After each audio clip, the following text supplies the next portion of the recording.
પહેલગામ આતંકવાદી હુમલા બાદ ભારતના આકરા વલણથી પાકિસ્તાન ભયભીત બન્યું છે. પાકિસ્તાને આગામી 24 થી 36 કલાકમાં ભારત દ્વારા હુમલો થવાની આગાહી કરી સીઝફાયર શરૂ કર્યા છે. તો છેલ્લા 5 દિવસથી પાકિસ્તાન એલઓસી પર સીઝફાયરનું ઉલ્લંઘન કરી રહ્યું છે. તો ગઈકાલે તેણે પાકિસ્તાનના ચેકપોઇન્ટ્સ પરથી ગોળીબાર કર્યો હતો. જો કે ભારતે પાકિસ્તાનને તેનો મજબૂત જવાબ આપ્યો હતો. તો મળતી માહિતી મુજબ ગઈકાલ રાત્રે પાકિસ્તાન અને જમ્મુના પરાગવાલા સેક્ટરમાં આવેલી આંતરરાષ્ટ્રીય સરહદ પર ગોળીબાર શરૂ કર્યો હતો. તો છેલ્લા 6 દિવસથી પાકિસ્તાની સેના સતત સીઝફાયરનું ઉલ્લંઘન કરી રહી છે. તો ભારતીય સેના પાકિસ્તાનની આ નાપાક હરકતનો તેની જ ભાષામાં જવાબ આપી રહી છે. સુરક્ષા દળો સરહદ પર ચુસ્ત બંદોબસ્ત સાથે ચાંપતી નજર રાખી રહ્યા છે. તો આ મામલે સુરક્ષા દળના સૂત્રોએ જણાવ્યું હતું કે મંગળવાર સવાર સુધી પાકિસ્તાની સેનાએ એલઓસી પર સીઝફાયરનું ઉલ્લંઘન કર્યું હતું. બાદમાં ગઈકાલે મોડી રાત્રે જમ્મુના પરાગવાલ સેક્ટરમાં આવેલી આંતરરાષ્ટ્રીય સરહદ પર ગોળીબાર શરૂ કર્યો હતો. ત્યારે નાના હથિયારોથી પાકિસ્તાન સતત ગોળીબાર કરી રહ્યું છે.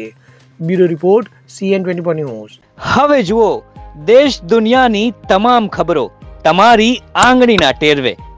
ઉઠાવો મોબાઈલ અને Google Play Store પરથી ડાઉનલોડ કરો અમારી CN24 ન્યૂઝ મોબાઈલ એપ.